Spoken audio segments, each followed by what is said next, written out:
Bonjour chers abonnés. L'histoire que je vais vous raconter aujourd'hui est digne d'un thriller tant elle mêle amour, trahison et meurtre avec une froideur dérangeante. Imaginez une femme au visage avenant, se présentant comme une épouse dévouée et une mère aimante, mais qui, dans l'ombre, tisse patiemment une toile mortelle.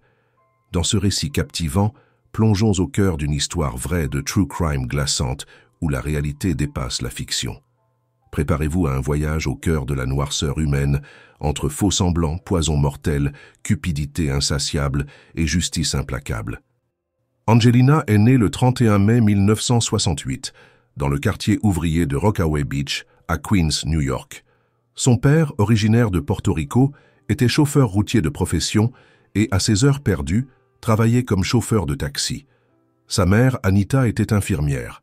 Elle enchaînait les gardes de jour comme de nuit pour subvenir aux besoins du foyer et assurer une éducation décente à ses deux filles. Car en plus d'Angelina, elle avait une fille aînée, Gigi. Anita faisait tout toute seule. Son mari avait, à un moment donné, renoncé à ses responsabilités de père et avait quitté la maison. Malgré les obstacles, elle s'en est plutôt bien sortie. Gigi et Angelina fréquentaient des écoles catholiques. Elle prenait des cours de ballet, de cheerleading et même de basketball. Mais tout cela avait un prix, un manque de temps flagrant. Quand Anita travaillait, les filles restaient chez des proches, le plus souvent chez leurs grands-parents. Angelina, bien qu'étant la cadette, causait bien plus de tracas à sa mère que Gigi. Elle était turbulente, imprévisible, impulsive, têtue, incontrôlable et menteuse, parfois sans aucune raison. Mais elle était aussi brillante et déterminée. Grâce à cela, une fois adulte, elle n'a eu aucun mal à trouver du travail. Contrairement à sa sœur, devenue rapidement une agente immobilière reconnue, Angelina n'arrivait pas à se fixer.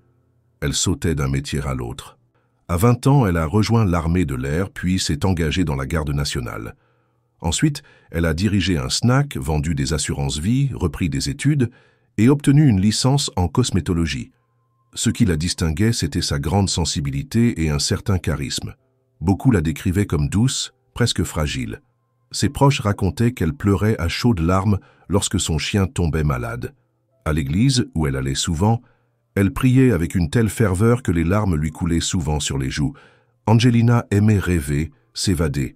Elle était aussi assez anxieuse, sans doute à cause de son enfance, loin d'être idyllique. Je vous ai dit qu'elle passait beaucoup de temps chez ses grands-parents. Et c'est surtout avec son grand-père qu'elle se retrouvait, souvent seule, enfermée à clé dans une pièce. C'est lui, cet homme censé la protéger, qui lui a fait le plus grand mal. Elle en a parlé à ses proches. Elle a dit ce qu'elle vivait. Mais personne ne l'a écoutée. Personne ne l'a cru. Rien n'a changé. Résultat, elle est tombée enceinte, une grossesse qu'elle a dû interrompre. Ce traumatisme l'a brisée. Angelina a développé des troubles anxieux sévères. Il y avait des jours où elle ne voulait plus vivre. Pour survivre, elle s'est inventé un alter ego. Une autre, elle. Elle l'a appelée Victoria. Et dès qu'elle a atteint la majorité, Angelina a fui la maison aussi vite que possible. Dans les bras d'un homme, bien sûr. Elle rêvait d'amour comme personne. Elle aurait tout donné pour un peu de tendresse, pour une famille entière, heureuse, aimante. Une famille qu'elle n'avait jamais vraiment eue. Mais ses relations amoureuses se sont écroulées l'une après l'autre. Les hommes dont elle tombait amoureuse n'étaient jamais ceux qu'ils prétendaient être au début. Une fois la magie des premiers instants dissipée, les papillons envolés, Angelina, comme elle l'a confié bien plus tard, réalisait qu'ils étaient tous dominateurs et exigeants, de plus en plus à chaque fois. Elle s'est mariée une première fois à 19 ans avec Hector, un jeune homme du voisinage qui semblait être un bon parti. Mais le mariage n'a pas tenu. 1 an plus tard, ils ont divorcé, et Angelina est partie en Floride pour s'engager dans les forces aériennes. Peu après, elle a déménagé au Colorado, et a dit oui à Tom. Tom était beau, athlétique, militaire. Leur union semblait prometteuse. Ensemble, ils ont eu 2 filles, Autumn et Alicia. Mais là encore, le conte de fées n'a pas duré. Une tragédie est venue briser ce qu'il restait de leur lien. Alicia est née prématurément, et sa santé a été fragile dès le premier souffle. Elle souffrait de bradycardie. Son cœur battait trop lentement, moins de 60 pulsations par minute. Résultat, la petite a passé une grande partie de sa courte vie à l'hôpital. Cette épreuve a bouleversé Angelina. Elle ne dormait plus, s'inquiétait constamment. Elle est devenue ultra-protectrice avec ses filles, presque étouffante. Elles doivent être baptisées au cas où il leur arriverait quelque chose, répétait-elle sans cesse. Sa peur pour Alicia était telle qu'elle a même souscrit une assurance vie de 50 000 $ à son nom. Et très vite, ses angoisses ont pris un goût de prémonition ou d'intuition glaçante. Le 18 septembre 1993, Alicia venait tout juste d'avoir 13 mois, quand elle est morte subitement. Pas à cause de sa maladie, non, mais à la suite d'un accident absurde impliquant une tétine. Ce drame a brisé ses parents. Définitivement. Ils ont divorcé et chacun est parti de son côté. Puis est venu Don, un chauffeur routier, comme le père d'Angelina. Mais cette relation non plus n'a pas tenu, pas plus que la suivante. Le prochain homme, celui avec qui elle espérait enfin se marier, s'est révélé être un escroc. Il lui a emprunté 20 000 $, puis s'est volatilisé. Mais ce n'est pas l'argent qui lui a fait le plus mal, c'est son cœur, encore une fois en miettes. Pourtant, à cette époque, Angelina ne manquait pas de moyens. Elle menait grand train, vivait dans une magnifique maison de 4 chambres à Paso Robles, achetée juste après son divorce avec Don. Elle portait des vêtements de luxe, des bijoux étincelants, changeait régulièrement de voiture, allait sans arrêt chez le coiffeur et l'esthéticienne. Mais en 1997, sa situation financière a commencé à se dégrader. Elle a donc décidé de vendre sa grande maison et de s'installer dans une habitation plus modeste, à côté, avec sa fille. La nouvelle propriétaire, une certaine Betty, est rapidement devenue sa meilleure amie, à tel point qu'elle a été témoin à son mariage suivant. Car malgré toutes ses blessures, Angelina n'a jamais cessé de croire en l'amour. Ses proches la surnommaient « l'éternelle romantique ». Et ils avaient sans doute raison. En février 2000, elle a croisé la route de José Francisco Rodriguez, ou Frank comme tout le monde l'appelait, et elle a décidé de lui laisser une chance. Pourtant, elle en était déjà à 3 mariages ratés et 2 fiançailles rompues. Frank était enseignant en éducation civique à Los Angeles. Il se dévouait corps et âme à la jeunesse en difficulté. Il travaillait à l'Angel Gate Academy, une école dirigée par la Garde nationale de Californie, à laquelle appartenait justement Angelina à l'époque. Et ce que le destin avait prévu, c'était un camp de 4 semaines à San Luis Obispo, organisé au début de l'année. Objectif, apprendre la discipline et le respect à des adolescents à la dérive, tout en leur offrant un peu d'évasion, du canoë, du camping, de l'air frais. Frank y participait comme enseignant, Angelina comme assistante. Et c'est dans une petite église locale que leurs chemins se sont croisés pour la première fois. Elle avait 32 ans, lui 41. Brune séduisante, au sourire tendre, elle a rapidement fait chavirer le cœur de Frank. Mais pas de la manière qu'on pourrait imaginer. Depuis toujours, Frank était attiré par les âmes blessées. Il adorait aider, relever, réparer. Il donnait tout ce qu'il avait, même si ce n'était pas grand-chose. Alors, quand Angelina a accusé un employé du camp d'entretenir une relation inappropriée avec une jeune participante, Frank a été le seul à la croire. Il a tenté de l'aider. Et puis, finalement, il est tombé amoureux. D'autant plus qu'ils partageaient une histoire similaire, une manière presque identique de voir le monde, tous deux profondément croyants, élevés dans des familles brisées. Frank était l'aîné d'une fratrie de 6 enfants. Sa mère travaillait comme technicienne de laboratoire, et son père, José, dont il portait le prénom, était médecin. À cause de leur métier, la famille déménageait sans cesse, d'un état à l'autre, empêchant Frank de s'enraciner quelque part. Mais ce n'était pas les déménagements le plus dur à vivre. Le pire, c'étaient les disputes, incessantes, les cris.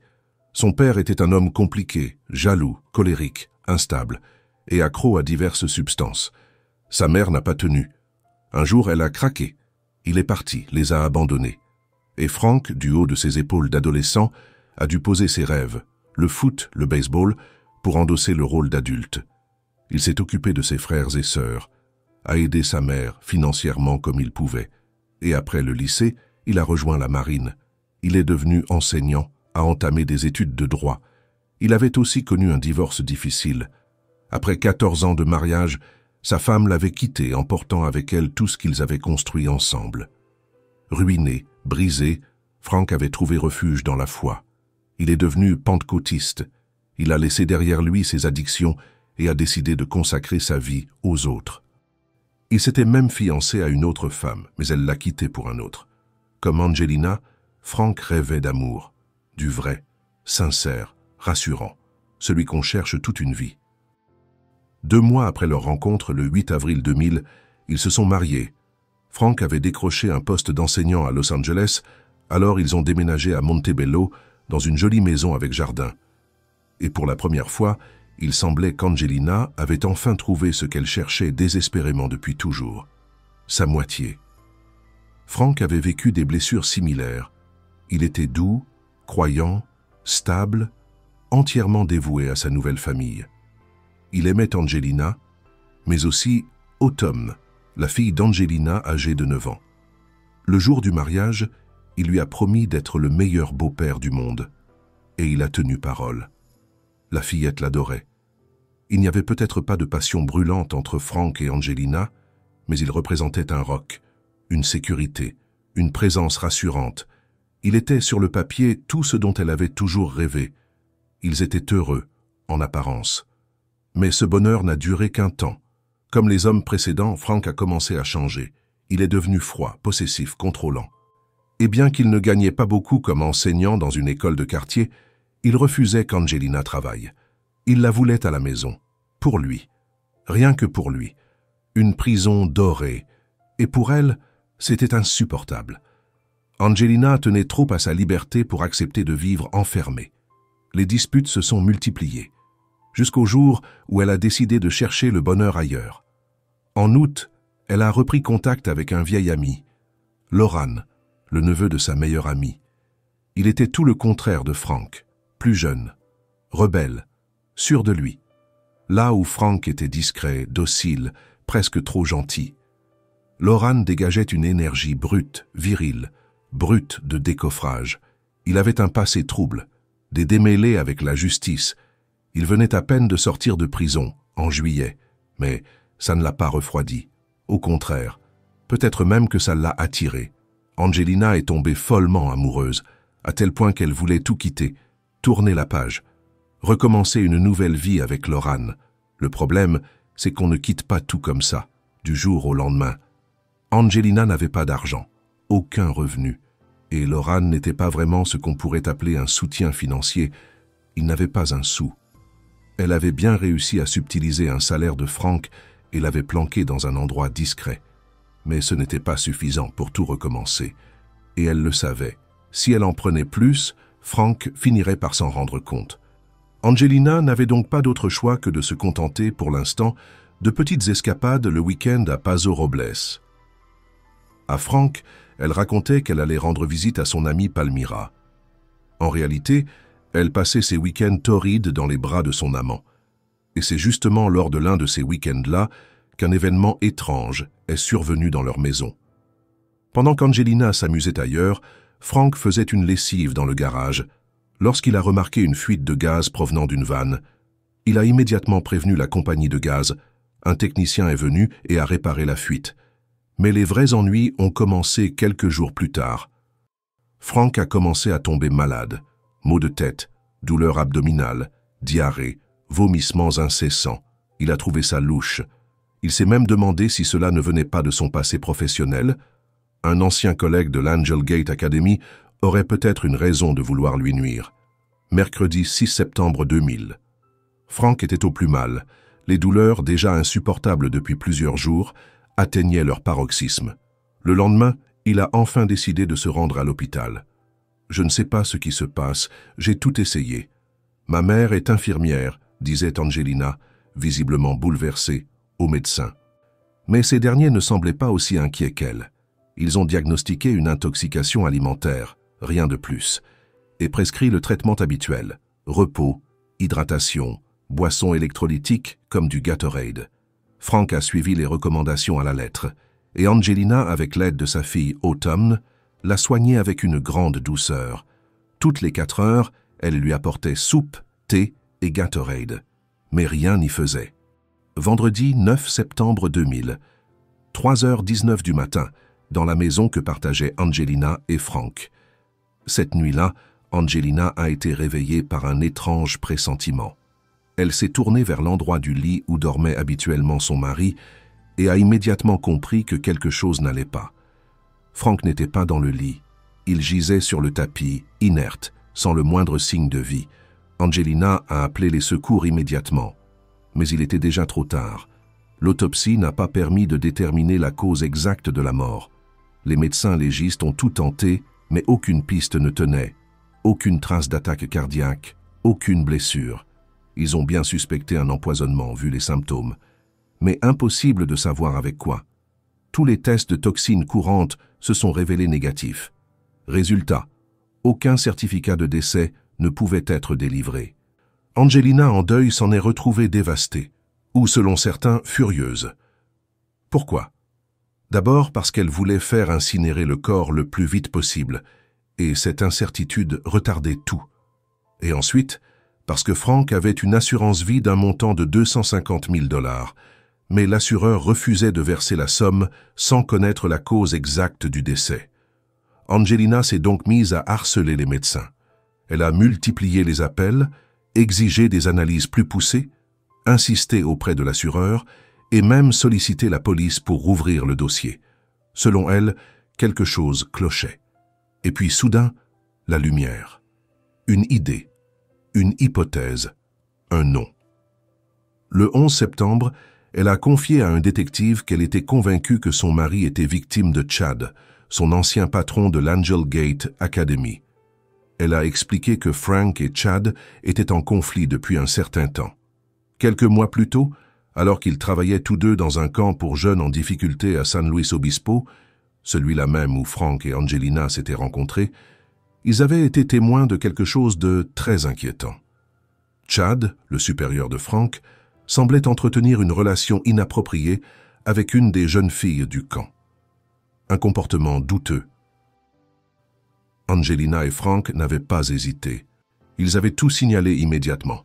L'affaire avait fait du bruit, des têtes étaient tombées. Plusieurs employés avaient été renvoyés ou déplacés. Depuis cet incident, Frank était devenu persona non grata dans l'établissement. La confiance s'était envolée. Et certains, visiblement, lui en voulaient beaucoup. Certes, Frank avait changé de travail, et tous deux avaient déménagé à Los Angeles. Mais quelque temps plus tard, l'école lui avait proposé de revenir temporairement. Elle souhaitait qu'il accompagne des élèves dans leur déplacement vers San Luis Obispo. Il avait accepté, espérant gagner un peu d'argent en plus. Angelina avait tenté de le dissuader. Elle craignait une vengeance. Mais Frank n'en faisait qu'à sa tête. Le 5 septembre, il s'est rendu à l'académie avec un groupe d'élèves. À son retour, il m'a dit que tout s'était bien passé, qu'on l'avait accueilli à bras ouverts, qu'il lui avait dit qu'il leur avait manqué, et qu'on lui avait offert des biscuits et du Gatorade. Et tu sais qui lui a donné ça? Oui, Chad, son ancien patron, m'a-t-il dit. Et dès le lendemain, il est tombé malade, a raconté Angelina le 14 septembre lors d'un nouvel interrogatoire. Les enquêteurs ont immédiatement suivi cette piste et convoqué Chad pour un interrogatoire. L'homme était abasourdi. Il niait tout en bloc. Il assurait que Frank était son ami, qu'il ne lui aurait jamais fait de mal. Et surtout, il n'avait aucun mobile. Les accusations lancées contre lui étaient fausses. L'enquête a d'ailleurs montré qu'il n'avait jamais commis d'abus. Il n'avait ni perdu son poste, ni été rétrogradé. Certes, il était en colère, mais pas contre Frank, contre Angelina. Car comme les enquêteurs l'ont ensuite découvert, ce n'était pas Frank qui avait dénoncé Chad, mais bien Angelina. C'était elle qui avait contacté les autorités. Les détectives avaient tendance à croire Chad. D'autant plus que Frank ne faisait plus partie du personnel permanent de l'Angel Gate Academy. Il y passait seulement de temps en temps, sans planning fixe. Le 5 septembre, par exemple, personne ne savait qu'il allait venir. Chad n'aurait pas pu se préparer. Il aurait fallu qu'il ait déjà empoisonné les biscuits, préparé la boisson à l'avance. Angelina, quant à elle, n'abandonnait pas. Elle exigeait de nouveaux tests, harcelait les enquêteurs, relançait l'assurance, jusqu'à ce qu'elle dise quelque chose qu'elle n'aurait peut-être jamais dû dire. Le 19 octobre 2000, un peu plus d'un mois après la mort de Frank, Angelina a contacté fébrilement le sergent Holmes par téléphone. Elle prétendait avoir reçu un appel anonyme mystérieux ce matin-là. Un homme inconnu, voix masquée et numéro bloqué, lui aurait dit avoir parlé avec le fameux Chad Holloway et lui aurait glissé une phrase énigmatique « Ils ne peuvent rien prouver contre moi. Demandez-leur pour l'antigel. » En clair, selon Angelina, ce coup de fil de la dernière chance suggérait que l'antigel serait le poison utilisé par Chad pour éliminer Frank, tout en se vantant que rien ne pourra le relier au crime. Elle a transmis donc fébrilement cette piste de l'antigel aux enquêteurs. Holmes, qui a eu des doutes immédiats sur la véracité de cet appel, est resté neutre et a pris note. Intérieurement, les détectives ont compris que leur suspecte venait de commettre une erreur fatale. En voulant trop bien faire pour orienter l'enquête vers son bouc émissaire, Angelina a donné elle-même aux autorités l'indice manquant. Jusque-là, l'autopsie n'avait pas recherché la présence d'éthylène glycol, l'ingrédient principal de l'antigel. Maintenant, ils vont le faire.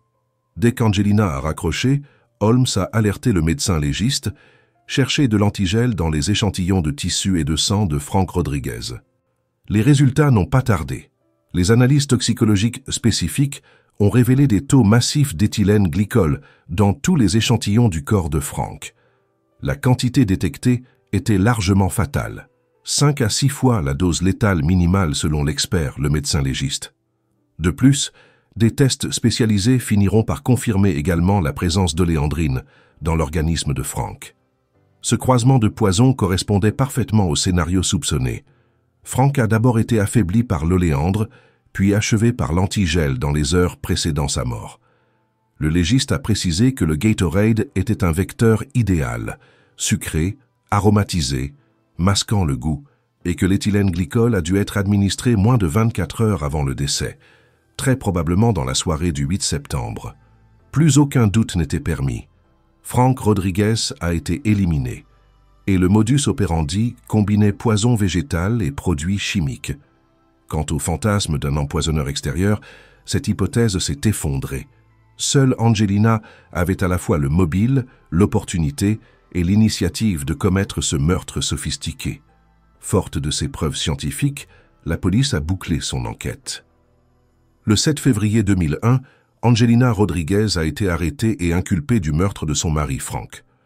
Au moment de son interpellation, fait notable, les détectives ont découvert dans ses affaires personnelles une étude d'expert commandée par son avocat durant le procès contre la marque de tétine Gerber, étude qui concluait déjà à l'époque que la tétine n'avait pas pu se casser accidentellement dans la bouche de la petite Alicia. Autrement dit, Angelina conservait chez elle un document hautement compromettant, suggérant que la mort de son bébé en 1993 n'était pas un accident. Ces éléments additionnels ont fait naître chez les enquêteurs la certitude qu'ils avaient affaire à une récidiviste du meurtre pour l'argent. Angelina, pourtant, continuait de clamer son innocence. Elle maintenait fermement que Frank a été tué par d'autres personnes ou même qu'il s'était donné la mort en ingérant de l'antigel, selon les versions qu'elle avançait. Mais l'heure des explications était proche. Le piège tendu par la police a parfaitement fonctionné. C'est bien son comportement et ses mensonges qui l'ont trahi, plus que n'importe quelle preuve matérielle. Désormais, la justice va pouvoir dérouler le fil de ces crimes devant une cour d'assises, et de nouveaux rebondissements macabres vont faire surface durant le procès. Un passé qui refait surface, le cas du bébé Alicia. Après l'arrestation d'Angelina Rodriguez en 2001, les procureurs ont passé au peigne fin son passé pour étayer le dossier d'accusation. Très vite, ils ont exhumé le dossier de la petite Alicia, morte en 1993, et les suspicions se sont accumulées. Officiellement, Angelina n'a jamais été inculpée pour le décès de son bébé, classé accidentel à l'époque, mais les circonstances de cette tragédie, combinées aux profils cupides qui se sont dessinés chez la suspecte, étaient trop troublantes pour être ignorées. Au cours de l'enquête préparatoire au procès de 2003, plusieurs faits marquants ont émergé concernant la mort d'Alicia Fuller, âgée de 13 mois.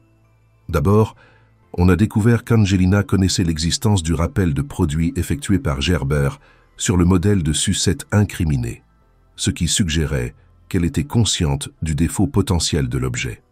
Ensuite, le comportement d'Angelina le jour du drame a été réévalué. Alors que sa fillette suffoquait, elle avait laissé le bébé seul dans son lit pour sortir accueillir la police devant la maison, au lieu de rester auprès d'elle comme l'aurait fait n'importe quelle mère paniquée. Cette attitude détachée déjà détonnait, Mais surtout, il y a l'aspect financier. Angelina avait discrètement souscrit une assurance vie sur son bébé quelques semaines avant sa mort, sans en informer le père, et elle s'était placée comme bénéficiaire unique. Le fait qu'elle ait empoché de l'argent à la suite de la mort d'Alicia, un total combiné de plus de 750 000 $ via l'assurance et le procès Gerber, donnait rétrospectivement un éclairage sinistre à ce qui passait jusque-là pour une coïncidence tragique. Enfin, la fameuse étude d'expert commandée par son avocat durant le procès contre la marque de tétine Gerber, retrouvée chez Angelina lors de l'arrestation, a attiré beaucoup l'attention. Le spécialiste de cette étude, sollicité par l'avocat d'Angelina dans l'affaire Gerber, avait examiné la sucette en question. Ses conclusions étaient sans appel. La tétine en caoutchouc ne pouvait pas s'être détachée de l'anneau en plastique simplement pendant que l'enfant la suçait, sans intervention extérieure. En clair, l'explication de la sucette défectueuse ne tenait pas scientifiquement. Ce rapport accablant n'avait jamais été communiqué à Gerber par les avocats d'Angelina durant la procédure civile, sans doute pour ne pas affaiblir leur cause, et la compagnie, préférant éviter un scandale, avait payé sans chercher plus loin. Mais maintenant, ces pages jaunies prenaient la valeur d'un indice macabre. Alicia aurait très bien pu être victime d'un acte intentionnel. Les procureurs ont compris qu'ils avaient affaire à une femme potentiellement multirécidiviste en matière de meurtre pour l'appât du gain. Bien que l'accusation formelle pour la mort d'Alicia ne puisse être déposée faute de preuves directes indiscutables, ils ont préparé leur stratégie, présenter la mort du bébé comme un fait indiciaire lors du procès pour prouver le mobile financier récurrent d'Angelina. En droit californien, il est possible d'introduire ce genre de fait passé pour démontrer un schéma d'action, notamment lors de la phase de détermination de la peine. C'était un pari risqué, mais l'affaire Alicia apportera un poids émotionnel énorme dans le dossier. Avant même le procès criminel, l'affaire a été largement médiatisée. On a commencé à murmurer qu'Angelina Rodriguez était une veuve noire, qui n'avait pas hésité à éliminer son propre enfant pour de l'argent et qui a recommencé avec son mari. La presse locale la comparait à ces rares femmes condamnées pour parricide ou infanticide par intérêt. En prison, Angelina continuait de tout nier en bloc. Elle se posait en victime d'un système qui la persécute, affirmait qu'on la diffamait au sujet de sa fille. « Si j'avais voulu éliminer ma fille, je n'aurais eu qu'à la laisser mourir de sa bradycardie », écrira-t-elle dans une lettre, insistant sur le fait qu'Alicia était malade à la naissance. Cette ligne de défense, pourquoi aurais-je sauvé ma fille prématurée pour l'éliminer plus tard? Peinait à convaincre quiconque connaissait le profil manipulateur d'Angelina. Néanmoins, ses avocats saisiront l'argument pour tenter d'écarter du procès toute mention de la petite Alicia, arguant que cela préjugerait trop aux yeux du jury. La juge autorisera finalement l'évocation de cette affaire passée, estimant qu'elle éclaire le motif pécuniaire d'Angelina dans le meurtre de Frank. Le procès d'Angelina Rodriguez pour le meurtre avec préméditation de José Francisco Rodriguez s'est ouvert à l'automne 2003, 3 ans après les faits. Durant les audiences, l'accusation a déroulé un véritable récit en 2 actes des crimes de l'accusé. Le premier acte, le meurtre de Frank en 2000, planifié de sang-froid pour l'assurance vie. Le deuxième acte, la mort suspecte d'Alicia en 1993, révélant un précédent troublant conforme au même schéma. L'objectif du procureur était clair, montrer qu'Angelina avait un même modus operandi, provoquer des morts à première vue accidentelles, puis récolter l'argent du malheur. De nombreux témoins ont défilé à la barre, brossant le portrait d'Angelina à travers ses propres paroles et actes. Palmira Gorham, l'amie d'Angelina, est venue relater la conversation hallucinante où Angelina avait plaisanté sur le fait d'éliminer Frank pour toucher l'assurance. Palmira a admis qu'elle n'avait pas pris ses propos au sérieux sur le moment, mais reconnaissait que rétrospectivement, ce joke sonnait comme un aveu anticipé. Elle a raconté aussi l'anecdote du blender en août 2000. Un jour, au téléphone, elle avait entendu un mixeur tourner chez Angelina et lui avait demandé ce qu'elle faisait. « Je prépare un milkshake spécial pour Frank », avait répondu Angelina.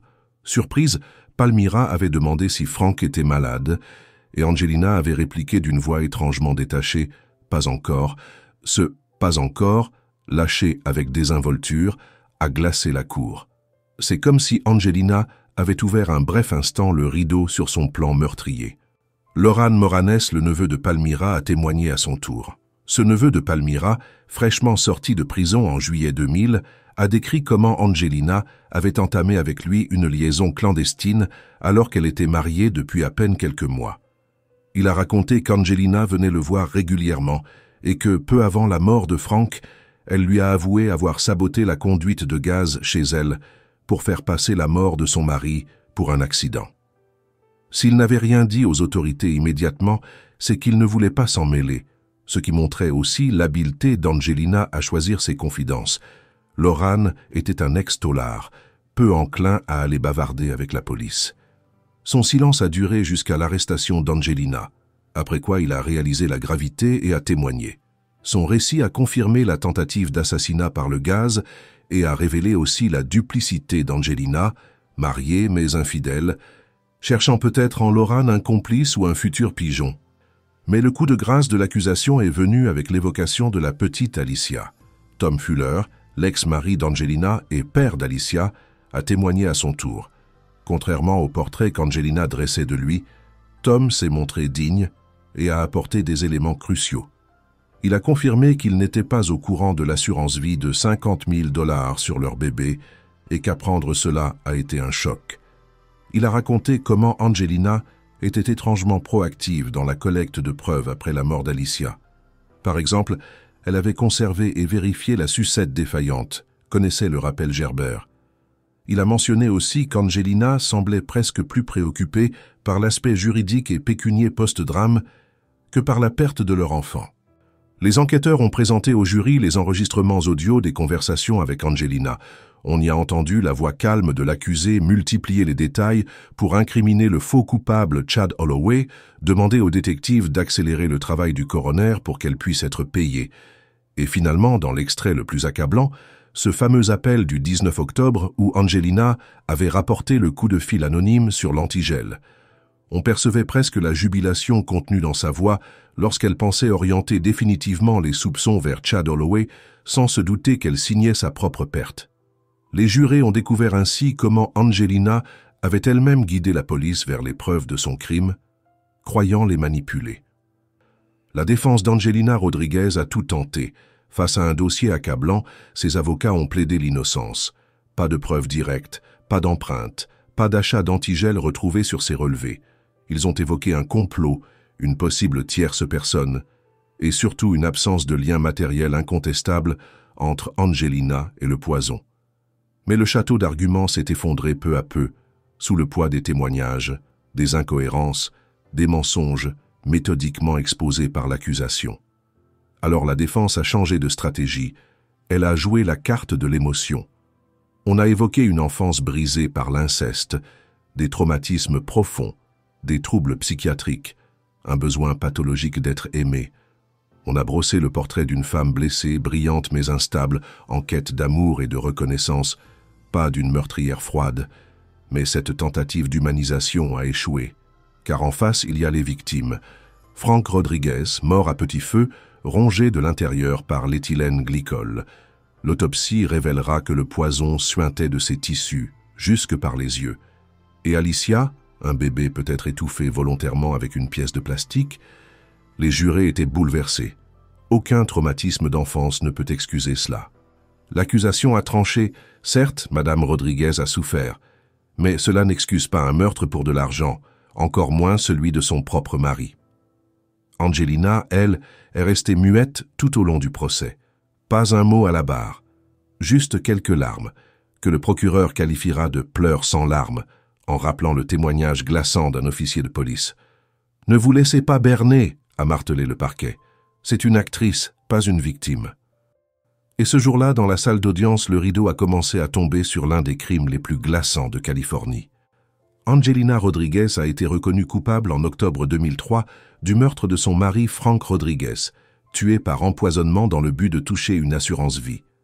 Le jury a aussi retenu contre elle une tentative de subornation de témoins et une possible sollicitation de meurtre depuis sa cellule, bien que ce dernier chef d'accusation ait conduit à un désaccord du jury.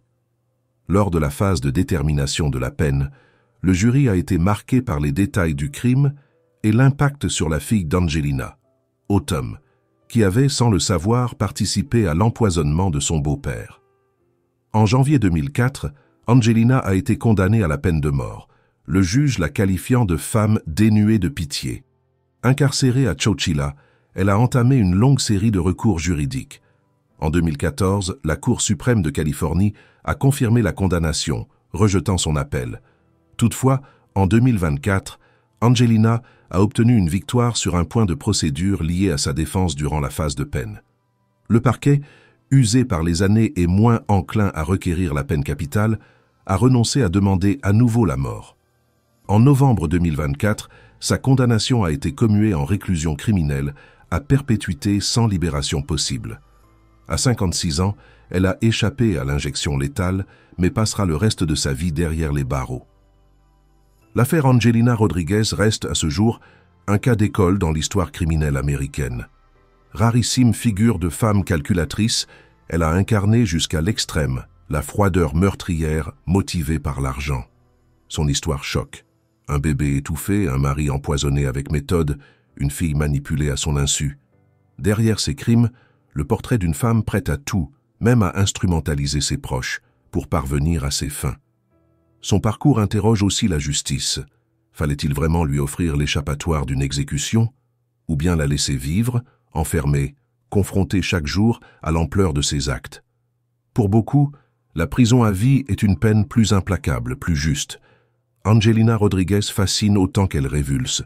Fascine par sa capacité à mentir, à manipuler, à jouer de son image.